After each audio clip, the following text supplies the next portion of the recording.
We can touch base Thursday, but for now. Good morning, everyone. I'm Nick Reagan, and this is 5 on 5 Plus. It's 5 minutes of local news and headlines brought to you right here from our First Alert desk. Let's get started. We've got to talk about that Murdaugh sentencing that happened yesterday. Now, a judge has accepted a plea deal for an additional 27 years in prison for the millions of dollars that Murdaugh stole. Now, he was facing 101 charges in a scheme in which prosecutors say he stole money from those who he trusted him over the span of a decade. Now, while he took accountability for those financial crimes, Murdaugh made the point again that he never hurt his wife or son, which he's currently serving 2 life sentences for their murders.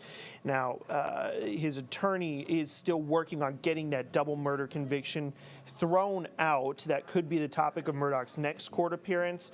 Here's Live 5's legal correspondent Mark Pepper on Murdaugh's chances of getting a new trial. No one really wants to see a new trial on either side, I don't think, all the work that goes into that. At least now there is some solitude in the fact that he's not going to get away scot-free. He's going to do 27 years in prison, whether he's retried or not. So, you know, does it have a direct legal impact? No. Does it have an impact upon how maybe we view the future? Probably, and that at least we know Alec's going to do 27 years for something that we know for sure he did. Now, right now, there is no word on if Murdaugh will be granted a new trial. In North Charleston, police have arrested this man, 19-year-old Dontavon Parker. He's charged with assault and battery on November 18th. Officers responded to Irving Avenue, where they found 2 people who had been shot. The 2 victims were taken to the hospital. There's no word yet on their current condition. All right, well, did you have to scrape off the windshields this morning? I sure did. Let's take a look at your First Alert weather after the Low Country's first widespread freeze of the season. And good morning to you, meteorologist Joey Sovine here on a cold start to our Wednesday morning. Make sure you allow some extra time to warm up the cars, get the frost off the windshields. Temperatures starting out on average close to freezing. We'll be in the 50s though later this morning, mid to upper 50s for highs. Still a cool afternoon, but obviously better than this morning as temperatures will start to warm up. That's a trend over the next couple of days. One more cold night tonight, 33 degrees on average, 62 tomorrow afternoon. Clouds start to increase late. A couple of showers possible late Friday. Scattered rain around. Saturday looks fairly wet at times, and then Sunday having to dodge a few showers as well. High temperatures this weekend close to 70.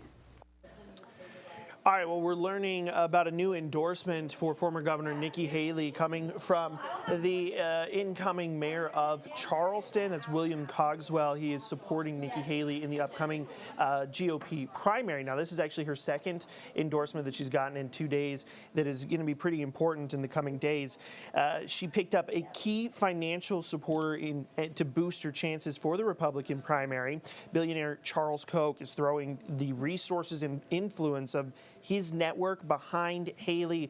It comes roughly 7 weeks out from the Iowa caucuses, and political observers say that the announcement could dramatically reshape the GOP fields. It's the first time the network will be backing a single conservative candidate in the primary. Now, meanwhile, one of her opponents, or primary opponents, Vivek Ramaswamy, is brushing off Haley's new endorsement, calling it both puzzling and criticizing the, quote, establishment. I think the establishment has broadly endorsed Nikki Haley. That's crystal clear, includes the establishment, the media, and otherwise. I'm an anti-establishment candidate, and so no surprises there, and I think you see that at the state level endorsements among the politicos, and you see it amongst people at the national level as well. What does, I was curious, as my memory of it was that they're actually against the Ukraine war, or against further U.S. engagement in the Ukraine war. So it is a little puzzling to see someone, if that is my memory serves correctly, endorsing the biggest Ukraine war hawk in the race. All right, well, let's switch gears now to local politics here. The Sumar Street development in West Ashley, it's going to possibly get some new life after failing to approve a new project for the vacant lot on Sumar Street in West Ashley. City officials, they are now saying that $100,000 will be set aside to study how to make this property work. Officials say that the study will focus specifically on the needs for office and meeting space in West Ashley as Charleston continues to grow. Now, the move comes after a long back and forth debate on what to do with the land that once housed a Piggly Wiggly for years. If the budget is approved and the study is adopted, city officials say that they hope to get that study underway and done by early next year.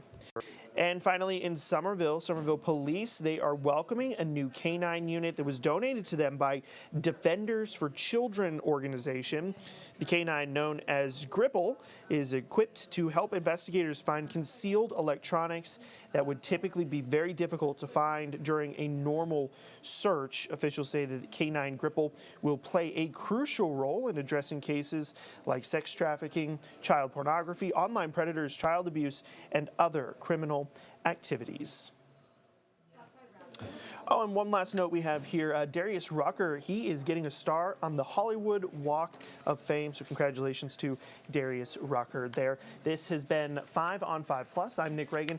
Thank you so much for joining me this morning.